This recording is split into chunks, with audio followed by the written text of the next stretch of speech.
기도드리겠습니다.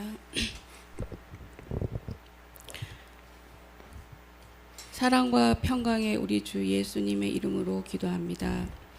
한 주간 살아오며 알게 모르게 지은 죄가 있다면 이 시간 회개하오니 용서하여 주옵소서.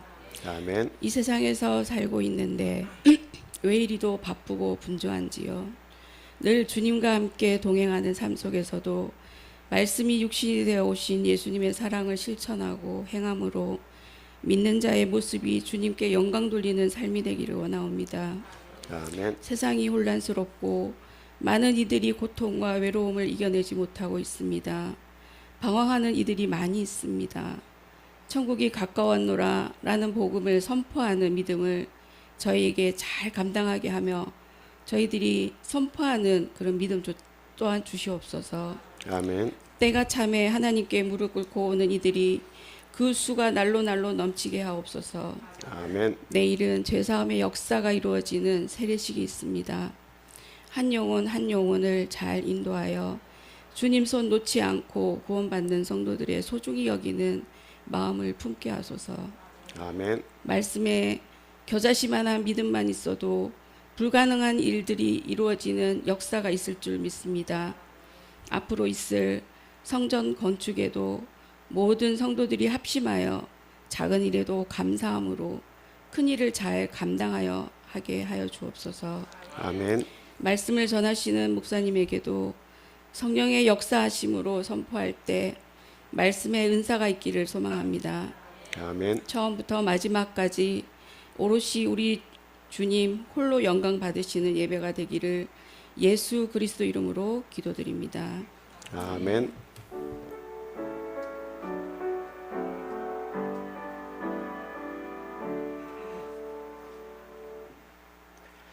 네, 이어서 우리 성가대 찬양 있겠습니다.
네, 할렐루야. 감사합니다.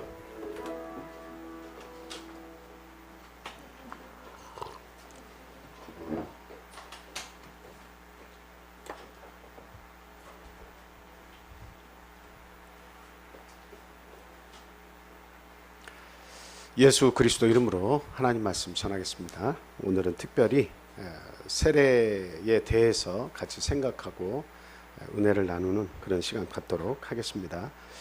우리 세례를 받기로 마음으로 확정한 분들에게는 세례 공부를 하는 시간으로 여겨주시고, 또 우리 기존에 세례를 받으신 우리 성도님들은 세례의 참뜻을 다시 새기는 그런 귀한 시간이 됐으면 합니다.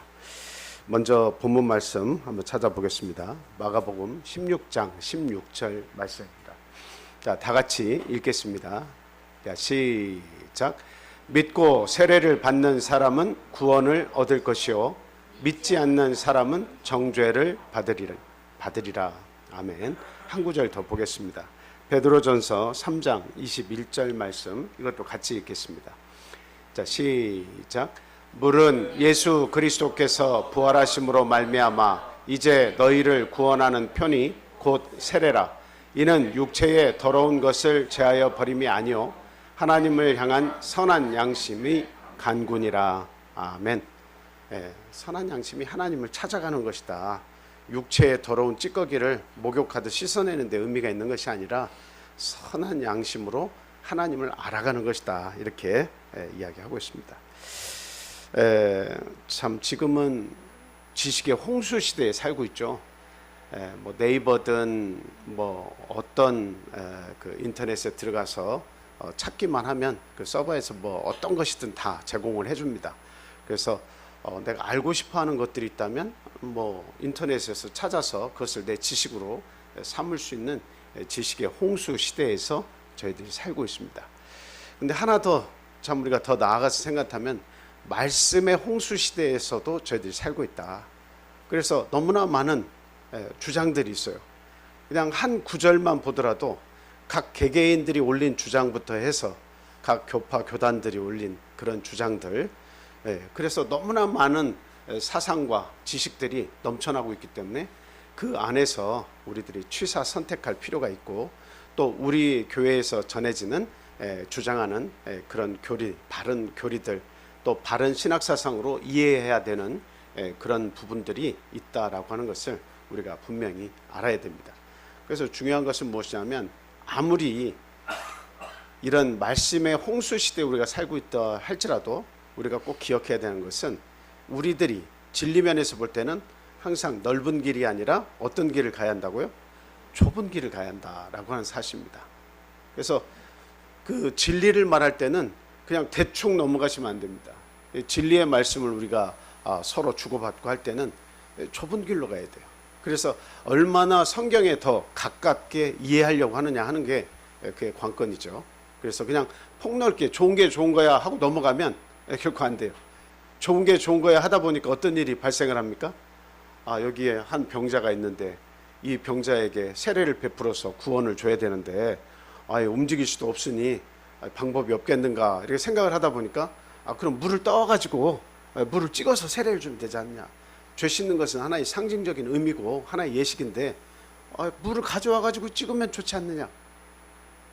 그리고 이스라엘 여행할 때 예수님이 세례를 받으셨다는 그 요단 강물을 조금 병에 담아와가지고 그걸로 찍으면 더 금상첨화가 아니겠느냐, 이렇게 생각을 해서 찍어준다고 한번 생각해 보세요. 그것을 또 뿌려서 준다고 생각해 보세요. 우리 사람들이 생각할 때는 그거 참 편리하구나. 그렇게도 세례를 베풀면 얼마나 이 아픈 환자를 굳이 그곳 물가까지 모시고 가서 위험을 감수하면서 돌아가실지도 모르는데 그 사이에 그런 위험을 감수하면서 우리가 세례를 베풀어야 할까? 좋은 게 좋은 거 아니야? 이렇게 하자. 이것은 결코 성경적이지 않습니다. 이건 넓은 길이에요. 찾는 이가 많아요. 그러나 결국 그것은 멸망의 길이다라고 하는 사실을 알아야 돼요. 그래서 진리라고 하는 것은 항상 좁다라고 하는 것을 생각해야 돼요. 그리고 그 좁은 길을 걸으려고 하면 우리가 겸손해야 그 순종을 할 수가 있습니다. 그래서 내가 굳이 물가까지 가서 목욕도 자주 하고 몸도 깨끗한데 교회에서 그렇게 세례를 베푼다고 하는데 꼭 그렇게 물에 들어가야 되겠습니까? 멀리 가져가지 말고 그냥 이 교회 안에다 탕을 만들어 놓고 그 탕에서 온도도 적당하게 만들어 놓고 추운 겨울에는 어때요? 따뜻하게 어느 정도 만들어 놓고 거기에서 세례를 베풀면 물에 잠기는 거 그대로 하면 되지 않습니까? 라고 한다면 이거 역시도 어때요? 사람의 생각이죠. 성경 어디에도 그런 표현은 나와 있지 않고 예수님이 본을 보여주신 모습 속에도 그런 것은 없습니다. 그러니까 결국 진리 하나님의 말씀대로 하려고 하면 우리가 순종을 하려고 하면 어때요? 겸손해야 돼요. 그래서 진리는 겸손한 자의 편에서 있습니다. 그래서 우리가 이 세례를 받는다고 하는 것도 어떻습니까? 참 내 마음으로부터 그것을 받아들이기 어려운 부분도 물론 있을 수 있지만 내가 정말 하나님 앞에서 정말 거듭나야겠다. 하나님의 사람으로, 하나님의 백성으로, 그리고 하나님의 거룩하신 아들, 딸로 내가 거듭나야겠다 이렇게 생각했을 때는 그 모든 절차에 대해서 성경적으로 안내할 때 아멘하고 순종하는 마음으로 그 예식에 임하는 것이 중요하다 이렇게 말씀을 드릴 수 있겠습니다. 먼저 첫 번째로 세례의 뜻을 한번 우리가 생각을 해보겠습니다. 세례할 때의 그 세례는 한자어잖아요. 세가 무슨 세죠? 씻을 세고 예는 예식할 때 예자입니다. 그래서 몸을 씻는 예식이다 이렇게 이야기를 하고 있습니다. 성경에는 세 가지 예식이 나오는데요. 그 중에 하나입니다. 세례식, 성찬식, 세족식 이렇게 예식이 있어요. 근데 이 예식들의 공통된 점이 있는데 공통된 점이 뭘까요? 예수 그리스도께서 친히 설립하셨다라고 하는 거예요. 친히 세우셨다는 거죠. 그리고 그것을 세우시기만 하고 제자들에게 명령은 안 하신 게 아닙니다. 너희들도 이와 같이 하라 하고 예수님께서 친히 본을 보여주셨어요. 본을 보여주시고 명령을 하셨고 제자들은 그 말씀에 순종을 했다는 거죠. 그 공통점이 있습니다. 그래서 이 세례나 성찬이나 세족이나 이런 예식들은 반드시 교회 안에서 예수님의 명령이고 본을 보여주셨고 예수님이 직접 설립하셨기 때문에 반드시 우리는 그 예수님의 명령대로 순종을 해야 된다라고 하는 사실입니다. 이 세례의 원래 뜻이 있습니다. 여러분 다 아시고 계시죠? 헬라어로 어떻게 발음을 합니까? 밥데스마 또 영어로는 베프티즘 이렇게 이야기합니다. 그래서 이 원어의 뜻이 뭐냐? 온몸이 온전히 물에 잠긴다라는 뜻이 있습니다. 그래서 그 세례라고 하는 단어가 나올 때마다 베프티즘으로 다 돼 있어요. 바프데스마로 다 돼 있어요. 그래서 온전히 온몸이 물에 잠기는 겁니다. 그냥 일부만 살짝 담그는 거 아니에요. 어디에도 뭐 살짝 이렇게 찍어주는 거 그거 아닙니다. 그래서 물로 뿌려서 주는 거 이거 아닙니다. 어떻게 해야 돼요? 온전히 온몸이 물에 잠겨야 됩니다. 그래서 로마서 6장에서는 그 세례에 대해서 어떻게 표현하고 있습니까? 장사 지냈다 이렇게 표현하고 있어요. 죽었다가 물속에 완전히 장사됐다는 것은 온몸이 물속에 완전히 잠긴다는 의미죠. 장사되었다가 다시 살아나는 그런 것으로 바울 사도는 이야기를 하고 있습니다. 그래서 우리가 어떤 세례든지 간에 그 세례가 성서적이다라고 말할 때는 일단은 어때야 돼요? 그 원어의 뜻에 맞게 온몸이 물에 완전히 잠겨야 된다라고 말씀을 드립니다.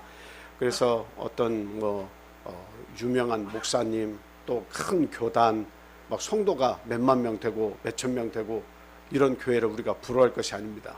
거기에서 물을 뿌려서 주면 그건 아닌 거예요. 아무리 교세가 큰다 할지라도 그 안에다가 탕을 만들어 놓고 만약에 세례를 드린다 그러면 그것도 아닌 거예요. 일단 성경에 부합하고 성경에 가까운 대로 우리가 가야 거기에 그 진리에 더 가깝게 접근할 수가 있는 것이다라고 하는 걸 생각할 때 내가 성경적인 세례를 받는다라고 하는 것에 우리는 무한한 감사와 또 자부심을 가져야겠다 이런 말씀을 드립니다. 자, 그러면 이 세례는 씻는다는 예식인데 무엇을 씻는다는 말입니까? 뭐를 씻는 거예요? 세례는. 나는 목욕에서 때도 자주 목욕을 해서 때도 없는데 목욕 말고 뭐 씻을 것이 있습니까? 예. 죄를 씻는다는 거죠. 여러분, 죄 이렇게 얘기하면 벌써 죄라고 하는 것을 우리가 생각을 하면 죄는 우리를 괴롭혀요. 죄가 나의 마음속에서 생각이 나면 그냥 고통스럽습니다. 죄라고 하는 것은 너무도 우리를 힘들게 해요. 근데 그 죄의 짐을 가지고 일평생 내가 살아가면 여러분 어때요? 얼마나 힘들고 고통스럽겠습니까?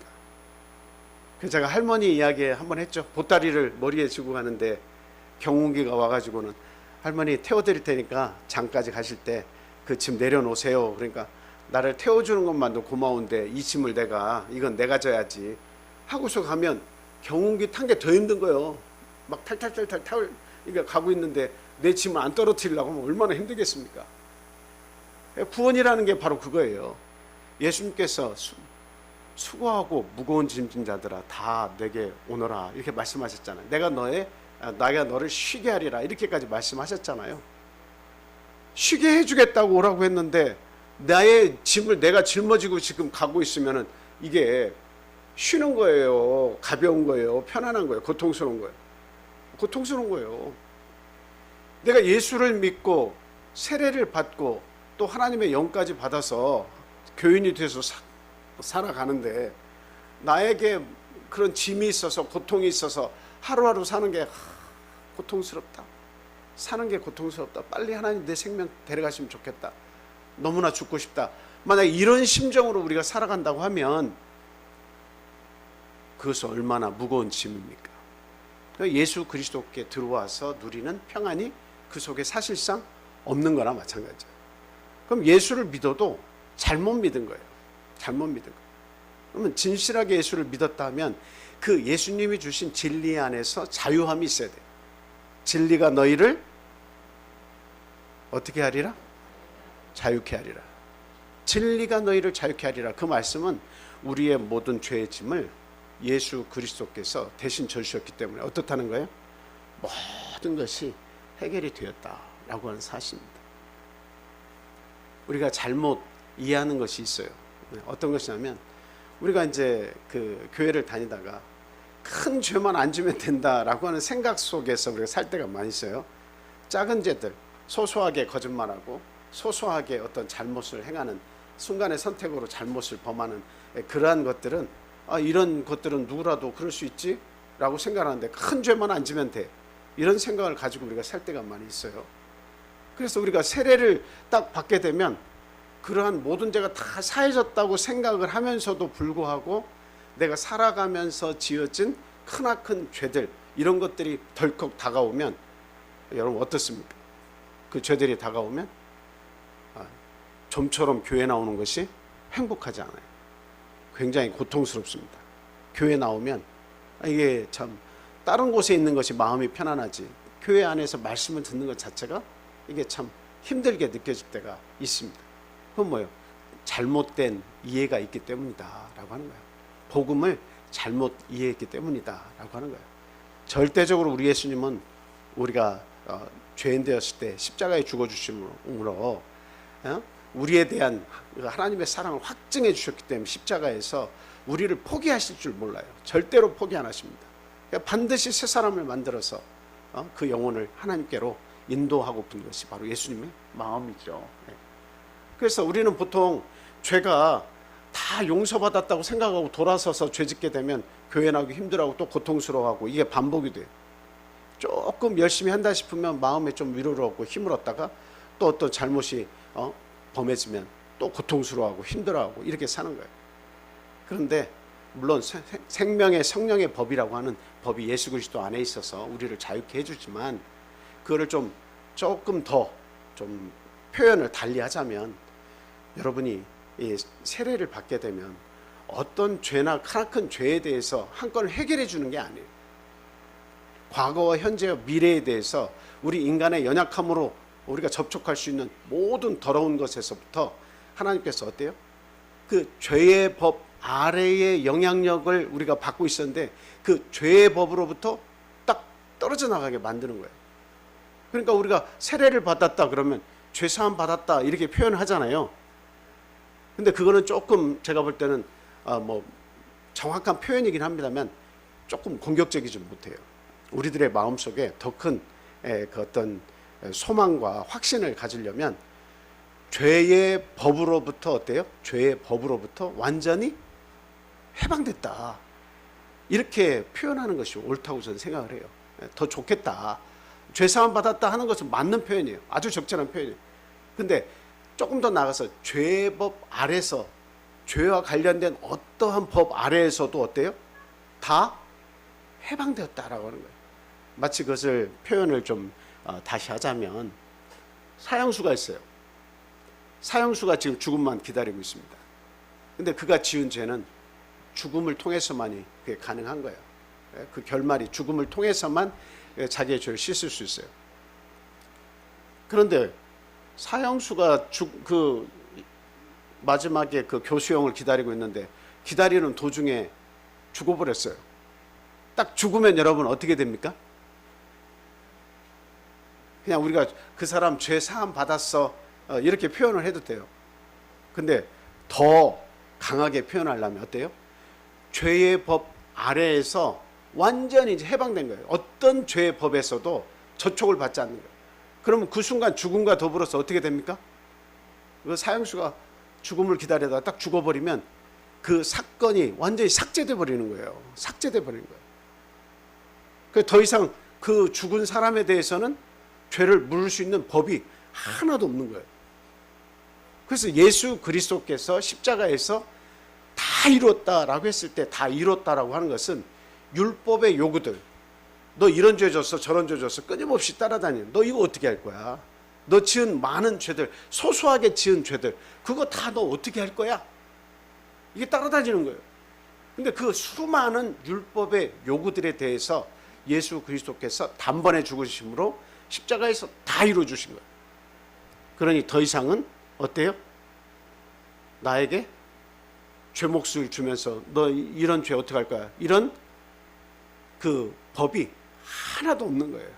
그래서 죄의 법 아래에서 우리가 완전한 해방을 가지게 됐다라고 하는 사실입니다. 그것을 아시고 여러분들이 이 세례를 받을 때 예수 그리스도의 십자가의 은총이 이곳에 함께하며 그 십자가의 은총을 내가 가지고 사는 한 그리스도 예수를 벗어나지 않고 이 교회에서 소중한 이 진리 안에서 살려고 내가 힘을 쓰는 한 어때요? 결코 죄의 법 아래에서 우리는 죽임을 당하지 않는다라고 하는 사실을 우리가 분명히 알고 감사함으로 주님 앞에 나와야 돼요. 그리고 나서 방종하면 안 됩니다. 하나님께서 이런 큰 은혜를 주셨다고 그래서 이제는 내가 어떻게든 죄의 법 아래 없으니까 이런 죄 짓고 저런 죄 짓고 해도 하나님은 다 용서해 주시니까 하고 그렇게 계속 살다 보면 어때요? 내가 회개하니까 용서함 받을 때도 있죠. 근데 마음이 방종해서 이제 이렇게 부해지면 어때요? 언젠가는 하나님을 떠날 수밖에 없는 그런 일들이 나타납니다.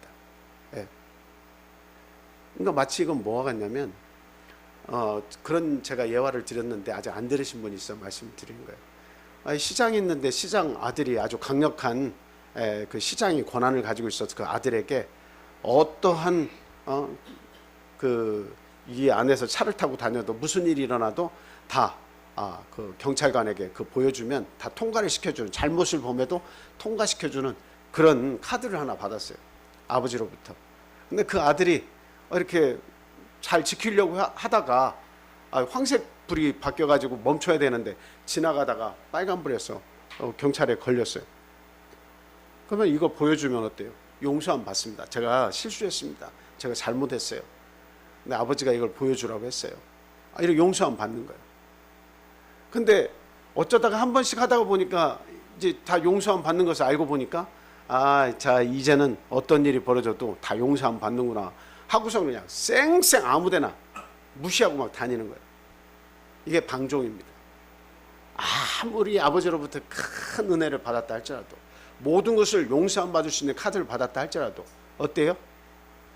그렇게 맘대로 자기 맘대로 다니다가는 언젠가는 과속으로 엄청난 큰 교통사고로 인해 목숨을 잃을 수도 있겠죠.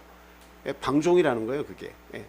아무리 우리가 훌륭한 구원, 하나님의 그 약속 속에서 참 이런 큰 구원을 이뤘다 할지라도 그것을 받아 누리긴 해도요, 절대로 하나님 앞에 참 교만과 방종을 통해서 하나님을 부인한다든가 아니면 참 나에게 주어진 삶을 감사 없이 그냥 아무렇게나 살다가 이런 하나님을 떠나는 그런 일들이 있어서는 안 되겠다 하는 말씀을 겸해서 드립니다. 그래서 우리의 죄를 씻는데 완전히 씻어주시는데 어떤 죄를 완전히 씻어주시는 것인가? 우리의 죄악에는 어떤 죄가 있습니까? 내 조상으로부터 유전받은 죄가 있어요. 그것을 원죄라고 합니다. 여러분 자녀를 낳으면 그 자녀가 그 부모를 닮죠. 그 부모는 누구를 닮아요? 아버지를 닮아요.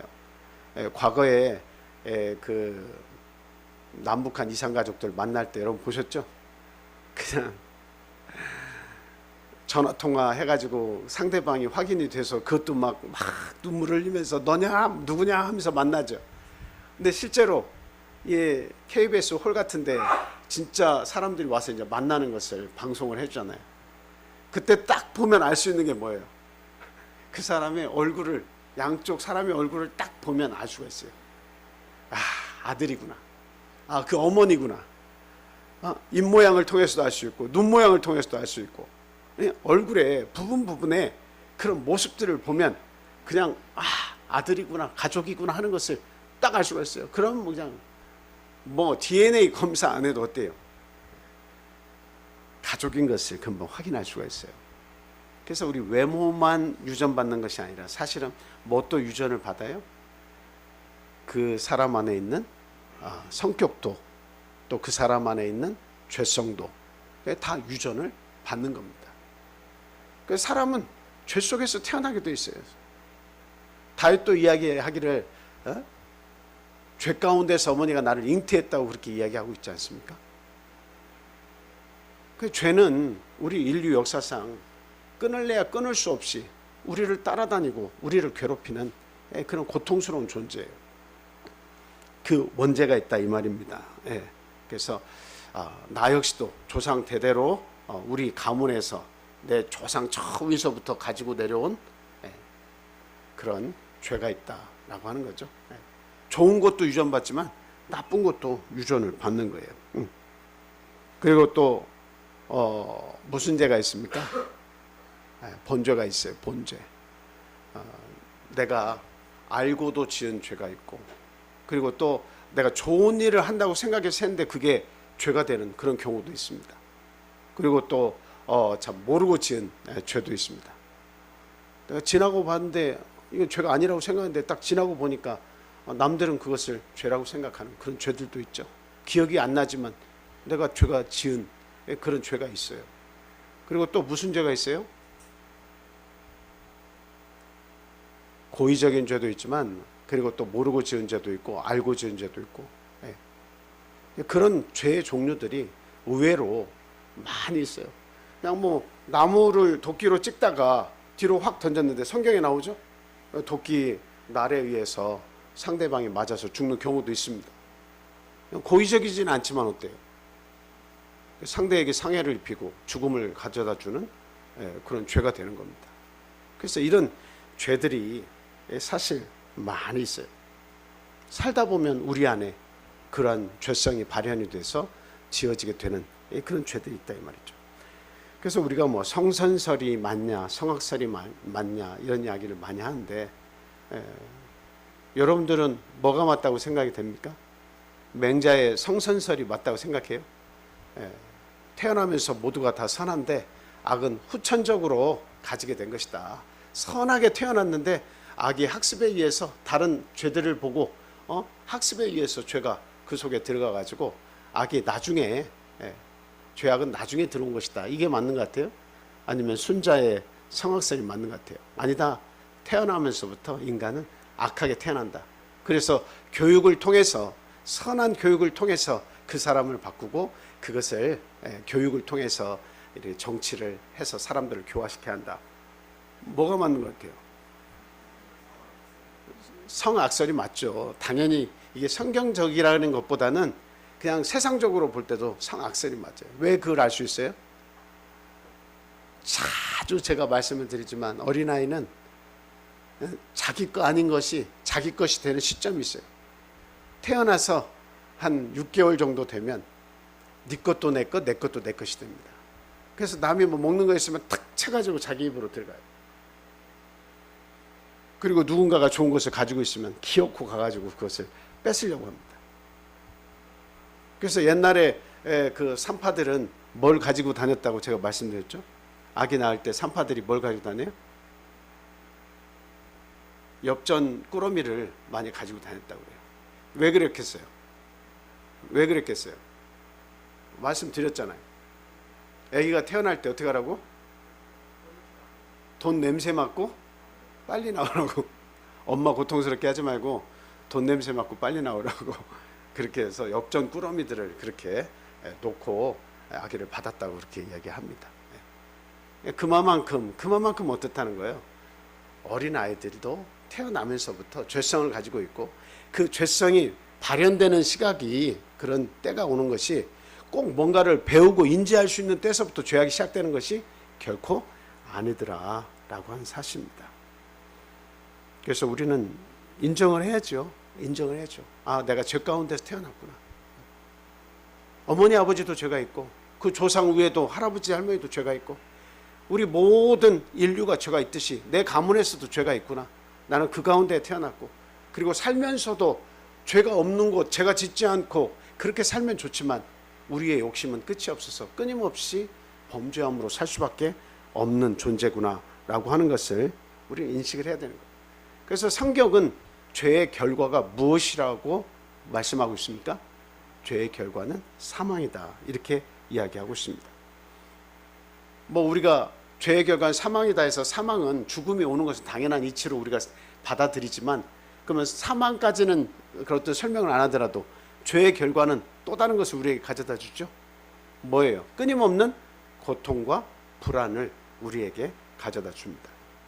그리고 또 절망과 수치심을 우리에게 가져다 줍니다. 그러나 그 마지막은 뭐예요? 죽음으로 딱 끝나면 좋은데 그 마지막이 뭐예요? 심판이 있습니다. 그래서 히브리서 9장 27절에 보면 어떤 말씀이 있죠?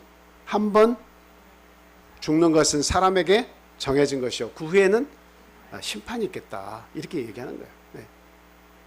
그래서 그냥 죄가 있어서 내가 죽음으로 모든 것이 끝난다고 하면 이렇게 살든 저렇게 살든 막 살든 죽으면 다 사라지면 그만인데 그것으로 끝인 줄 알았더니 죽어보니까 내 영혼이 따로 있고 나중에 육신의 부활이 돼서 육신의 몸을 다시 가지고 있는데 영원한 형벌이 기다리고 있다. 그럼 뭐예요? 엄청난 낭패일 수 있다라고 하는 사실입니다.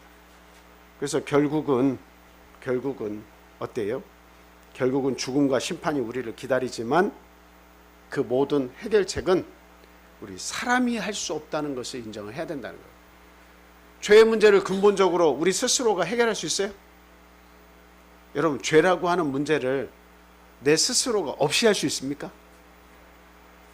어떤 죄를 지면 수치심이 오고 잘못했다는 마음이 들어오고 그리고 두려움이 엄습을 하고 여러 가지 막 고통이 찾아 들어오죠.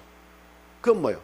마음속에 이미 한 곳에 그 죄악이라는 것이 딱 들어가 있으면 그게 생각이 안 나고 내가 잊어버리면 마음이 잠시 평안하다가 그것이 다시 생각나면 또다시 고통스러운 거예요.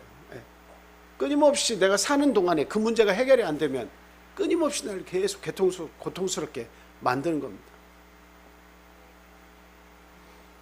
그래서 그것을 내가 해결할 수만 있다면 생각 안 나게 하면 될 거 아니겠어요? 근데 내가 정신줄을 놓지 않는 이상은 결단코 그 죄의 문제를 내 스스로가 잊거나 해결할 수 없다고 하는 사실을 우리가 알아야 돼요. 그래서 죽음에 이르기까지 이 죄는 따라가는 거예요. 근데 단 한 가지의 방법이 딱 있습니다. 그 방법이 누가 가지고 오시는 거예요? 예수 그리스도께서 가져오신 겁니다. 그래서 세례 요한은 자기에게 세례를 받으러 나오시는 예수 그리스도를 보면서 이렇게 이야기했습니다. 뭐라고 말씀했죠? 보라, 세상 죄를 지고 가는 하나님의 어린 양이로다. 이렇게 얘기했습니다. 세상 죄를 지고 가는 하나님의 어린 양이다. 세상 죄를 다 짊어지고 가는 하나님의 어린 양이다. 하나님이 보내신 어린 양이다. 이렇게 얘기하고 있습니다. 그래서 그 예수님께서 만들어 놓으신 그 십자가에서 어린 양으로 죽어 주셔가지고 그 피의 은혜를 우리가 알고 그리고 믿고 예수 그리스도께서 길을 열어놓으신 거예요. 이 세례를 통해서 죄 씻음 받으라 라고 하는 거죠. 본문 마가복음 16장 16절 말씀드렸잖아요. 예. 믿고 세례를 받는 사람은 구원을 얻을 것이다. 그러나 믿지 않는 사람, 저 말이에요. 믿지 않고 세례받지 않는 사람은 정죄를 받을 것이다. 심판을 받을 것이다 라고 얘기하는 거예요.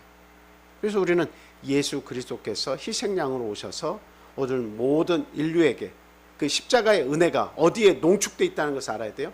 이 침례, 세례에 응축되어 있다는 것을 알고 예수 그리스도의 공로의 피와 십자가의 은총 가운데서 그것을 믿고 세례를 받으면 구원을 받게 되고 나의 모든 수치심과 나의 모든 고통과 두려움과 지금까지 살면서 죄로 인한 그런 모든 그 악한 것들을 하나님께서 완전히 그것을 깨끗이 씻어 주신다라고 하는 겁니다. 그게 세례의 그 뜻이고 세례의 진짜 모습이에요. 그러면 세례는요, 그냥 구약 시대에 이제 예수님 오셔가지고 그냥 세례를 해라 이렇게 말씀하신 겁니까? 아니면 성경 구약 시대에 그 예표나 모형이 있습니까? 모형이 있는 거예요. 항상 예수님께서 뭐를 시행하라고 할 때는 항상 구약 시대에 모형이 있는 거예요. 그래서 그 모형을 통해서 구약 시대에는 끊임없이 실체가 오기를 기다리면서 그렇게 살았어요. 그러다 예수 그리스도가 오시면서 그것이 무엇으로 확정되는 거예요. 그게 우리들의 교리고 구원받는 방법이 된 겁니다. 그래서 구약 시대에는 여러분 무엇을 통해서 하나님의 백성이 되고 무엇을 통해서 죄사함을 입었죠? 구약 시대는 무엇을 통해서 하나님의 백성이 되고 무엇을 통해서 죄사함을 받아서 하나님의 백성으로 계속 살 수가 있게 됐죠? 할례를 받아서 하나님의 백성이 돼요. 그리고 또 하나는 그 하나님의 백성으로 계속 살고 싶으면 어떻게 해야 돼요? 제사를 드려야 돼요. 그래서 할례와 제사법이 이렇게 있으면서 끊임없이 하나님의 백성으로 살아갈 수 있도록 하나님이 다 이렇게 그들을 케어하셨습니다. 그런데 신약 시대에 딱 오면서 이 두 가지가 세례로 통합이 됩니다. 그래서 하나님의 백성이 되는 표임과 동시에 세례를 받으면 하나님의 백성이 되는 표임과 동시에 거기에 뭐가 있어요? 구약 시대에 제사를 통해서 끊임없이 죄를 씻었던 범패스러웠던 모든 제사법이 어떻게 해요? 예수 그리스도께서 단번에 돌아가 주신 한 번의 죽으심을 통해서 십자가의 죽으심을 통해서 우리의 인류의 죄를 완전히 그것을 믿는 자에게 속죄를 해주시는 놀라운 역사가 함께하는 거죠. 더 이상의 속죄 제사가 있어요, 없어요? 예수님 또 오셔야 돼요? 또 양 잡아야 돼? 보라, 세상 죄를 지고 오거나 하나님의 어린 양이 또 필요해? 아니에요. 단번에 끝내버리셨어요. 그러니까 너무나 완벽한 역사고 너무나 굉장한 역사다라고 한 사실을 우리가 알아야 돼요. 그게 세례 속에 들어있어요. 하나님의 아들이 직접 이 땅에 오셔서 세례를 받으시면서 본을 보여주셨고 그 세례를 통해서 완벽한 제사함이 우리에게서 이루어져서 더 이상의 속죄 제사는 없다라고 하는 것을 우리에게 보여주신 거예요. 이게 예수 그리스도의 은혜입니다. 그리고 또 한 가지 구약 시대에는 이 하나의 출애굽 사건을 통해서 또 이 세례가 무엇인지를 우리에게 대신 설명하고 있는 그런 구절이 있습니다. 고린도전서 10장 1절 2절 말씀 보겠습니다.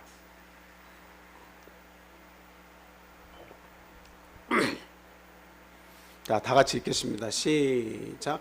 형제들아, 나는 너희가 알지 못하기를 원하지 아니하노니 우리 조상들이 다 구름 아래 있고 바다 가운데로 지나며 모세에게 속하여 다 구름과 바다에서 세례를 받고.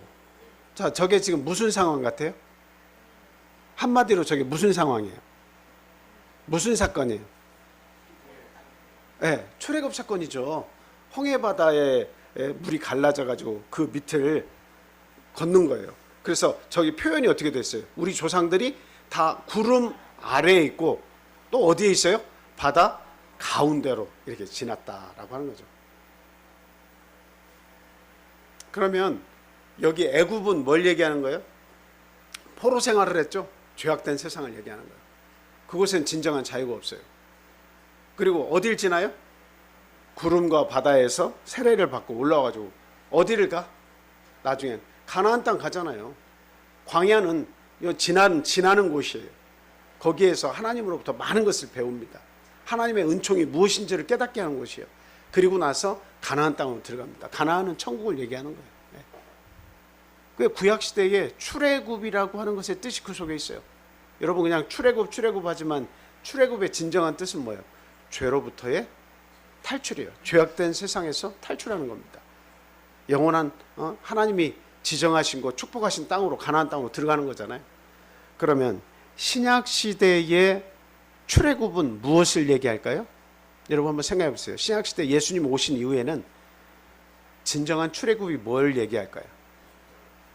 죄로부터의 탈출이죠. 죄악된 세상에서 탈출을 해서 이 세상 광야 같은 세상에서 하나님을 배우고 하늘 세상에 대한 소망을 배워서 어디로 가는 거예요? 영원한 천국 가나안, 진정한 가나안, 영원한 천국으로 우리가 들어가는 겁니다.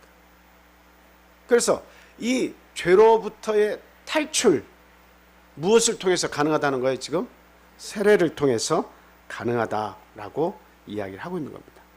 근데 이제 이 시점에서 하나 말씀을 드려야 되는 것이, 오늘 본문 마가복음 16장 16절에서 보면 믿고 세례를 받는 사람은 구원을 얻을 것이다 이렇게 얘기했잖아요. 자기의 믿음을 표현할 수 있는 사람은 구원이 가능하지만, 우리 어린 아이들은 자기의 믿음이 뭔지, 하나님이 뭔지 아직까지 깨달음이 없는데 자기가 그 하나님을 나는 이렇게 정말 사랑하고 믿습니다 고백할 수도 없는 가운데 세례를 받는다는 것은 무슨 의미가 있습니까? 해서 어린아이들의 세례를 인정하지 않고 아직까지 주지 않는 그런 교단들도 많이 있습니다. 여러분 어때요? 구름 아래에서 출애굽이 진행이 됐어요. 거기에서 지나갈 수 있는 사람들은 누구만 지나가요? 그냥 어른들만 지나가요? 거기에 지나간 사람들은 생각이 모자란 사람들도 지나갈 거 아닙니까? 그 자녀들을 그냥 두고 나와요? 그 애굽에서? 자기의 판단을 할 수 없는 그런 상태에 있는 사람들. 어제까지는 말짱했는데 그 뇌연모기에 물려가지고 뇌에 바이러스가 침투해가지고 갑자기 말도 못하고 고백도 할 수 없고 올바른 생각을 갖출 수 없는 어린아이와 같은 상태로 돌아가 버렸어요. 지능이 3살, 4살로 돌아가 버렸어요. 그런 사람 저도 만나봤어요. 근데 그런 사람 두고 갈 거예요? 막 태어난 어린아이가 있는데 부모가 여기 이 바다, 구름과 바다 속에서 지나가는 것은 너는 아직까지 어려서 이게 어렵구나 하고 두고 갈 거예요? 아니, 다 통과해야 됩니다. 다 통과해요. 누구의 힘으로 통과하는 거야? 그 부모의 힘으로, 알고 있는 가족의 힘으로, 그 믿음과 하나님이 주신 말씀에 순종하고 따라가려고 하는 그를 책임지고 있는 사람의 힘으로 어때요? 같이 데리고 가는 거예요. 그래서 어린아이들로 태어났는데 원죄가 있다면서요. 조상 대대로 유전받은 죄가 있다면서요. 그 죄 어떻게 해결할 거예요? 그냥 그 아이가 어느 정도 인식하고 예수 그리스도를 정확히 인식할 때가 기다려야 돼. 10살이 됐는데도 아직 하나님을 몰라. 물어보니까 15살까지 기다려야겠다. 15살까지 또 기다렸는데 하나님을 인정을 잘 안 해. 그러니까 그걸 아무리 교육시켜도 안 들어가 머릿속에. 그럼 더 기다려야 돼? 제가 좀 비약적으로 말씀을 드려서 죄송하긴 합니다만, 원죄가 있기 때문에 언제 죽어도 그 죄의 결과는 죽음이라는 것을 알아야 돼요. 그래서 우리 어린아이들도 어때요? 유아 세례를 해서 그 원죄에 대한 죄사함과, 그리고 어때요? 그 자라나면서 지을 수 있는 그 죄에 대해서도 자꾸 가르쳐서 그 죄로부터 우리 예수 그리스도께서 사해 주셨고 그 방종하는 것은 결코 좋은 것이 아니라는 것을 가르쳐 줘야 돼요. 근데 제가 알고 지내는 분 한 분은 본인이 어린아이 때 유아 세례를 받은 것이 큰 실수라고 얘기하고 생각하고 계십니다. 내가 너무 일찍 세례를 받아서 내가 너무 많은 죄를 지었다고 살면서. 그래서 우리 자녀들은 제가 세례를 권했어요. 그랬더니 우리 자녀들은 절대 어려서 세례를 안 바치겠다는 거예요. 그럼 언제 바치시려고요? 이렇게 여쭤봤더니 좀 성인이 다 되고 나서 그 말은 뭐예요? 살다 보면 많은 죄를 지으니까 나중에 받으면 받을수록 더 좋다고 생각하는 거예요. 여러분 어떻습니까? 그게 옳아요? 세례를 받아야 하나님의 백성이 되고요, 세례를 일찍 받을수록에 세례를 받아서 행하는 모든 것에 대해서 하나님의 관심이 집중이 됩니다. 왜? 하나님의 아들, 딸이 되니까. 하나님의 백성이 된다고 했죠. 하나님의 백성이 되면 하나님이 기억하실 일들이 많아요. 여러분, 부모는 안 좋은 것을 기억을 안 하려고 하고 좋은 것을 기억하려고 하는 게 부모예요. 하나님도 우리의 죄악을 기억하시지 않습니다. 우리의 좋은 것을 자꾸 기억에 남기시려고 하는 분이에요. 하나님의 백성이 되면 그게 시작되지만 하나님의 백성에 들어오지 않으면 어때요? 하나님의 관심이, 일반적인 은혜는 해도 주시고 비도 주시고 하지만, 일반적인 은혜는 주시지만 특별한 은총은 주시지 않습니다. 믿는 자에게 주시는. 그래서 80대에서 90대에서 십자가의 강도처럼 죽기 전에 저 세례 주십시오. 그것도 다행이에요. 마지막 때에 내가 세례를 받겠습니다 하는 것도 그 마음이 들어간 건 다행이에요. 마침 늦게 받겠다고 해놓고 그 놓쳐서 죽기 전에 못 받는 상황이 발생할 수도 있어요. 그리고 받기는 받는데 하나님이 80이 다 돼서 90이 다 돼서 죽기 전에 하나님 믿겠습니다 하고서 침례를 받으면 죄사함은 받아서 하나님의 백성은 될 수 있지만 하나님이 뭘 기억하실 겁니까? 그냥 정말 하나님께서 그렇게 구원하신다면 구원의 턱걸이를 딱 한 거예요. 그냥 죄사함 받아서 하나님의 백성은 딱 되고 죽는 거예요. 의미가 없는 것은 아니지만 하나님께서 우리에게 많은 좋은 것으로 천국에 가면 주실 것인데, 좋은 상급을 이왕이면 받는 것이, 그게 더 하나님 앞에서 행복한 것이다 라고 하는 것을 우리가 알아야 돼요. 그래서 우리 어린 자녀들을 우리가 잘 교육시켜서 세례를 바쳐서 하나님의 일꾼으로 어려서부터 교육을 시켜가지고 믿음 가지게 해서 교회 충성스러운 일꾼으로 키워내는 것이 우리의 할 일입니다. 그래서 절대 어린아이라고 해서 세례 예외 대상이 돼서는 안 된다라고 하는 것을 말씀드립니다. 그리고 또 이렇게 정신 박야가처럼 뭔가를 판단할 수 없는 사람들은 평생 그러면 세례를 받지 말란 말입니까? 아니죠. 그 부모나 형제나 책임을 질 수 있는 누군가의 그 믿음이 있는 곳에서 세례를 바치면 된다, 이렇게 말씀을 드릴 수 있습니다. 자, 그래서 사도행전 2장 38절, 우리가 잘 알고 있는 그런 구절이 있습니다. 자, 한번 같이 읽겠습니다. 시작. 베드로가 이르되 너희가 회개하여 각각 예수 그리스도의 이름으로 세례를 받고 죄사함을 받으라. 그리하면 성령의 선물을 받으리니. 아멘. 너희가 회개해라. 각각 예수 그리스도의 이름으로 세례를 받았고 죄사함 받아라. 그러니까 결국 죄사함 받으라는 이야기예요. 죄사함 받으라. 네가 지금까지 살아온 것에 의해서 네 인생의 죽음으로 끝나고 심판에 이르게 되니까 이제는 예수 그리스도 이름을 불러라. 그리고 죄사함 받고 새 사람이 되어라 라고 하는 겁니다. 이게 뭐예요? 이게 첫 번째 부활입니다. 첫 번째 부활이에요. 첫 번째 부활이에요. 그 계시록에 가면 나중에 천년왕국이 있습니다. 1000년 동안 왕노릇하리라라고 하는 그쪽에 보면 첫째 부활에 참여한 자들이 천년왕국을 가지게 돼 있어요. 그 첫째 부활이 뭐예요? 세례를 받고 죄사함을 입어서 이 세상에서 내 몸은 살지만 어때요? 그 죽을 몸으로 살았죠. 그런데 이 세례를 받으면 영생을 하나님으로부터 선물을 받아요. 영원한 생명을 받아요. 눈으로는 우리가 죽음은 경험하지만 나중에 또 부활하죠. 둘째 부활이 참여하죠. 근데 진짜 우리의 부활은 첫째 부활에서 시작이 된 거예요. 예. 그래서 그 표현을 요한복음 3장 5절에서는 니고데모에게 뭐라고 얘기합니까? 사람이 물과 성령으로 거듭나지 아니하면 하나님 나라에 들어갈 수 없다, 이렇게 얘기하고 있어요. 이게 부활이라고 하는 것은 죽음에서 새 생명으로 다시 태어나는 것을 이야기하는 거잖아요. 예. 저와 여러분들은 예수 십자가의 은총으로 말미암아 죽었다가 다시 살아났다라고 하는 사실입니다. 그래서 이 세례의 세 번째로 의미를 말씀드리자면 인간의 죄를 완전히 씻어주는 거죠. 원죄와 본죄로부터 완전히 씻어주는 겁니다. 히브리서 9장에 있는 말씀을 생략을 하겠습니다. 완벽한 속죄 제물이 되셔서 예수님을 통해서 우리가 죄사함을 받았다라고 하는 거예요. 그리고 한 가지 또 의미가 부여된다면 죽었다가 다시 산 것이다. 첫째 부활에 우리가 참여하게 된 것이다 라고 하는 사실. 그래서 우리는 신분의 변화가 왔어요. 세례를 받음과 동시에 과거는 뭐예요? 신분의 변화. 과거는 세상 사람으로 사는 거예요. 이게 조금 더 세상의 사람들 기분 나쁘게 여기실지도 모르지만 이 세상은 공중의 권세 잡은 자가 딱 세상을 딱 붙잡고 있어요. 땅과 바다의 권세를 딱 붙잡고 있어요. 이게 뭐예요? 마귀의 권세가 이 세상을 장악해서 하나님 몰라도 잘 살다가 가면 된다라고 계속 유혹을 하죠. 세상 사람으로 사는 거예요. 마귀의 권세하에 사는 거예요. 그런데 신분이 어떻게 돼? 이제 마귀의 권세에 있던 내가 세례를 받으면 이제 하나님의 자녀가 되는 거예요. 그 굉장한 자부심이죠. 하나님의 사람으로 사는 거예요, 우리가. 세상이 달라져 보일 수 있는 거예요.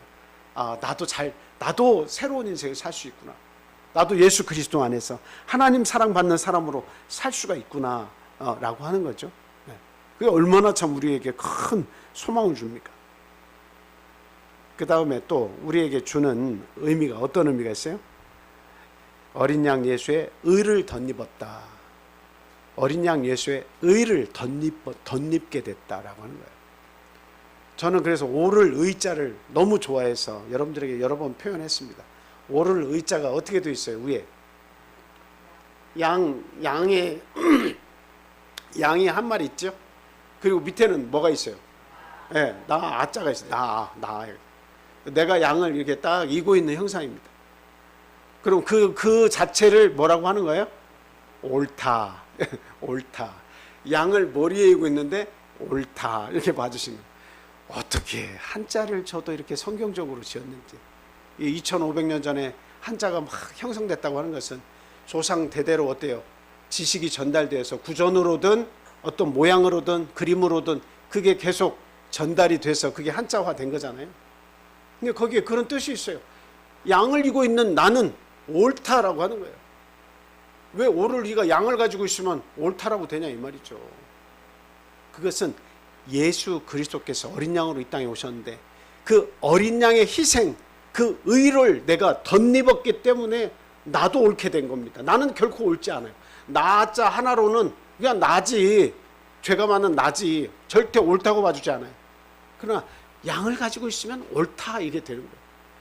이게 예수 그리스도를 내가 가지고 있으면, 어린 양의 그 십자가의 은총을 가지고 있으면 내가 옳게 되는 거예요. 그래서 이 세례 속에서는 어린 양의 의를 내가 입는 그런 의미가 그 속에 들어있다. 이걸 생각하셔야 돼요.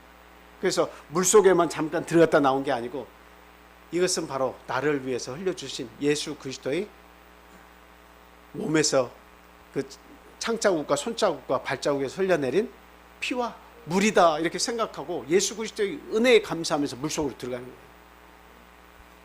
그래서 나를 옳다라고 봐주신 거예요. 이제 하나님이.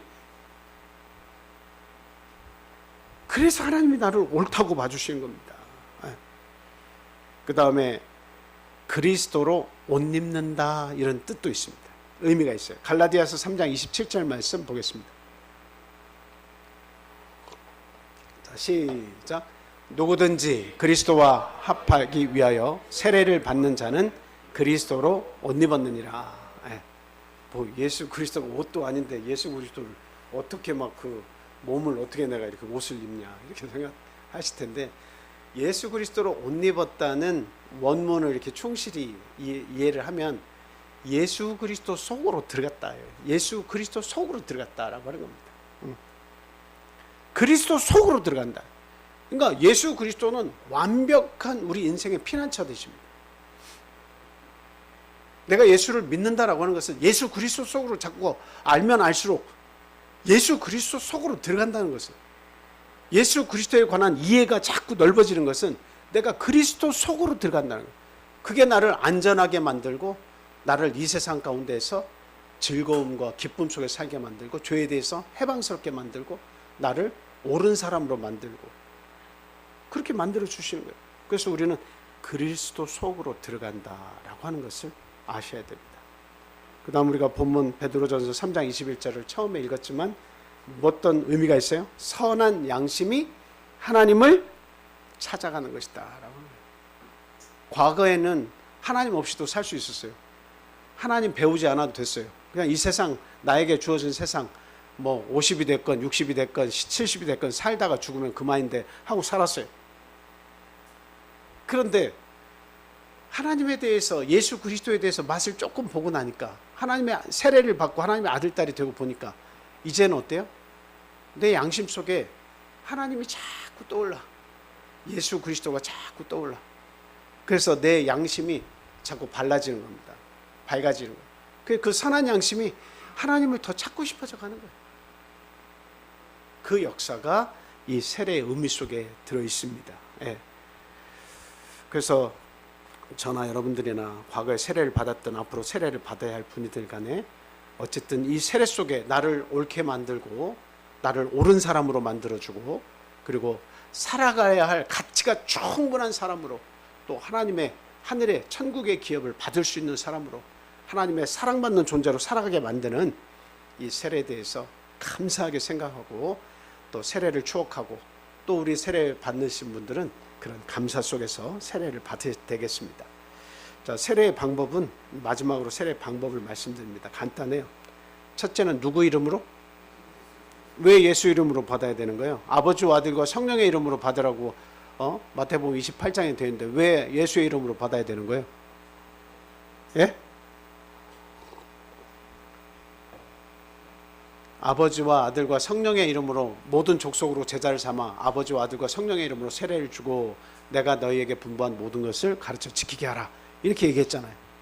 근데 그 예수님이 그 말씀하셨는데 이상하게도 제자들이 세례를 다 베풀 때는 이름을 아버지와 아들과 성령의 이름으로 안 줍니다. 뭘로 줘요? 예수의 이름으로 세례를 주는 거예요. 사도행전 10장, 사도행전 8장, 뭐 사도행전 2장 아까 각각 예수 그리스도 이름으로 세례를 주고 죄사함을 받으라 이렇게 되어 있잖아요. 19장 뭐 이런 내용들을 보면 다 세례를 주는 그런 내용들은 다 예수 이름으로 줘. 왜 그래? 아버지와 아들과 성령의 이름으로 세례를 주는 거. 이름이 빠져있네.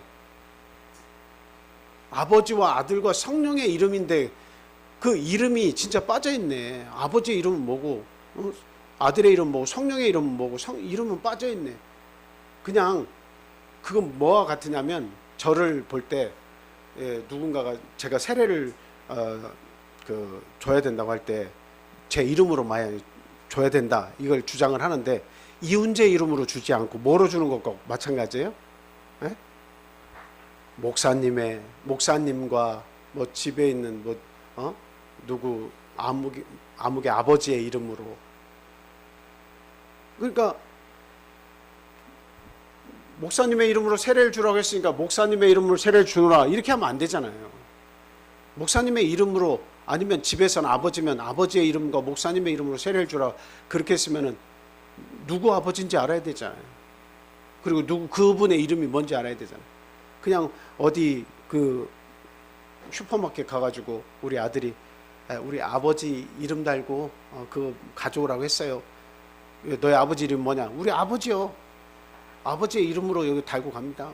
우리 아버지는 어느 회사 과장님인데 우리 과장님의 이름으로 여기 외상 달고 가져오라고 했어요. 안 통하는 거예요. 그 사람의 정확한 이름이 있어야 돼요. 그래서 사도행전 4장 12절에 보면 뭐라고 표현되어 있죠?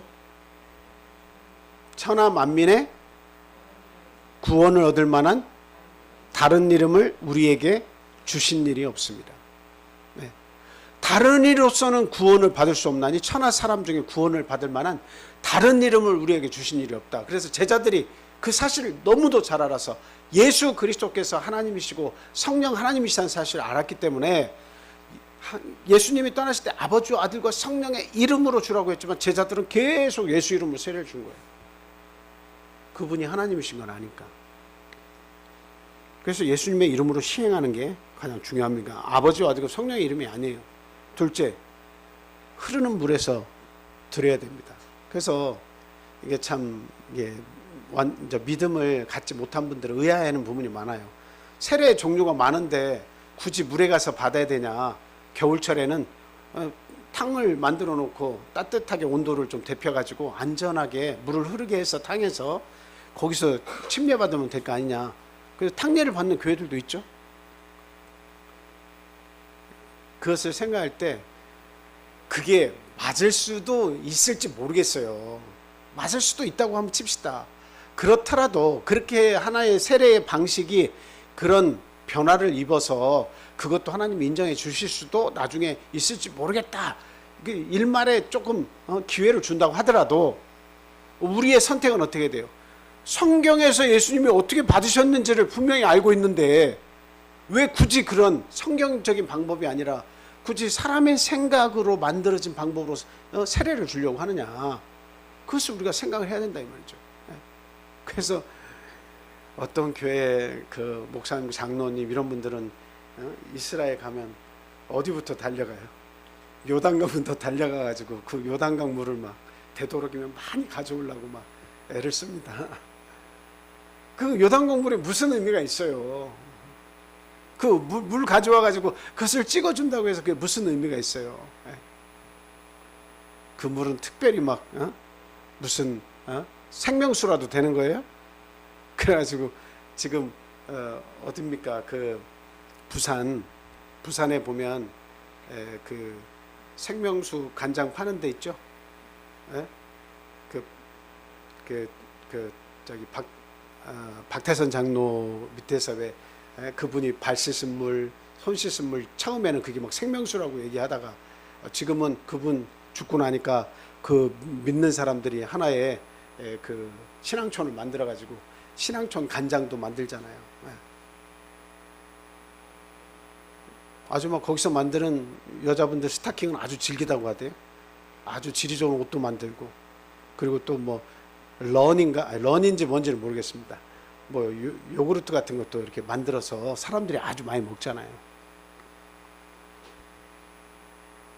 굳이 성경에서 말씀하지 않은 것을 사람이 만들어서 그걸 지킬 필요 없다. 그래서 마태복음 4장 13절에 뭐라고 되어 있어요? 나사렛을 떠나 저게 4장 13절이에요. 제가 말씀을 잘못 드린 것 같으네요. 제가 찾은 말씀에는 예수께서 갈릴리로서 요단강에 이르러 요단에게 세례를 받으려 하신대 이렇게 되어 있습니다. 나중에 찾으면 되겠습니다. 제가 잘못 구절을 드린 것 같아요. 그래서 요단강에까지 예수님이 가서 세례를 받으려고 하셨다는 거예요. 만약에 예수님이 그렇게 고귀한 분이시면 세례 요한에게 전달을 해서 제자를 보내서 전달해서 좀 멀리 가지 않고 뜨거운 떼약볕에서 내가 받기는 좀 그러니까 물을 받아서 나에게 세례를 줘라 이렇게 하실 수도 있는 거 아니겠어요? 근데 그렇지 않았어요.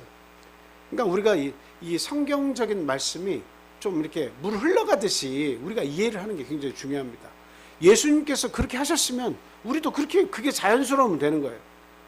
근데 굳이 사람의 생각을 넣어서 우리 사람이 편안하게 뭔가 진리를 바꿔서는 안 된다. 그리고 온몸이 완전히 잠기게 받아야 된다. 마태복음 4장 16절 말씀 보니까 저것도 아니네요. 그러니까 제가 지금 성경을 이렇게 찾으면 되는데 3장 16절이든 뭔가 이게 좀 착오가 있는 것 같아요. 거기서 보면 예수께서 세례를 받으시고 곧 물에서 올라오실새 3장 16절 저기 나와 있네요. 곧 물에서 올라오실새 하늘이 열리고 하나님의 성령이 비둘기같이 내려 자기 위에 임하심을 보셨더니 이렇게 얘기하고 있죠. 그래서 물에서 올라오셨다라고 하는 것은 침례를 받으시고 완전히 파부데스마를 받으시고 물 위로 올라오셨다 이렇게 표현하고 있습니다. 뭐 발목만 잠깐 이렇게 물 적시는 그것을 세례다 이렇게 말할 수 없잖아요.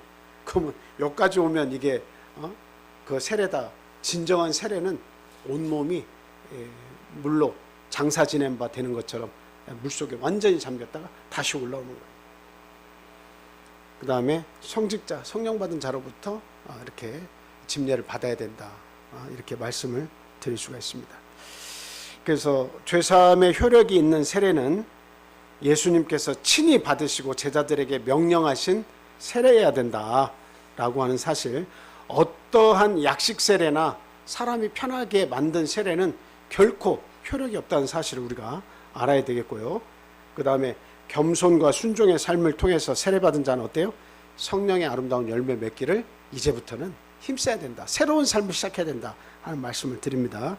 그리고 세례를 받게 되면 물에서 올라옴과 동시에 첫째 부활에 참여했다 했죠. 하나님의 백성으로 다시 태어나는 거라고 얘기했죠. 그 첫째 부활에 참여하지만 어때요? 즉각적인 구원이 이루어지지만 우리가 죽을 때까지 삶이 남아있잖아요. 언제라도 내가 방종하면 하나님 나 싫어하고 난 딴 신 믿을 거야 갈 수도 있잖아요. 이 죽을 때까지의 기간 동안 그 즉각적인 구원을 받은 것을 유지할 수 있어야 된다라고 하는 거예요. 그 구원의 유지가 뭐를 통해서 가능하다는 말씀입니까? 로마서 8장에 보면 뭐라고 되어 있어요?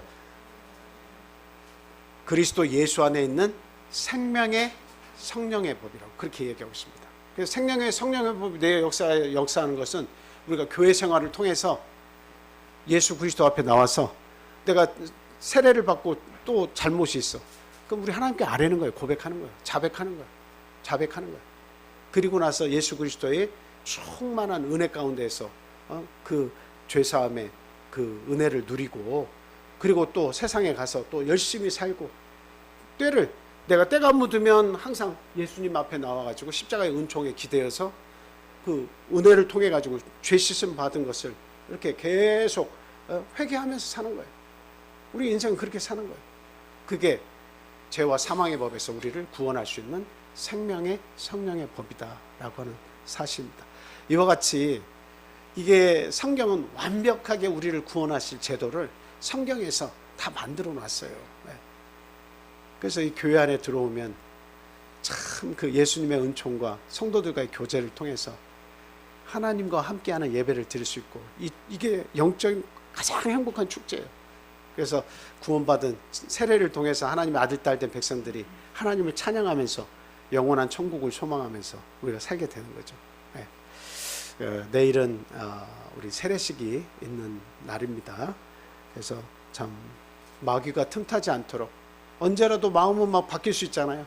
우리 세례를 확정적으로 받겠다고 다 하셨지만 어떤 중간에 불미스러운 일이 있어서 세례를 회피하는 일이 없도록 우리 하나님께서 우리 세례 대상자들의 마음을 지켜주시고 어린 자녀들의 건강을 또 지켜주셔서 내일 참 행복한, 가장 하나님 앞에 축복받는 그 세례를 받을 수 있도록 우리 성도님들이 함께 또 기도해 주시기를 바랍니다.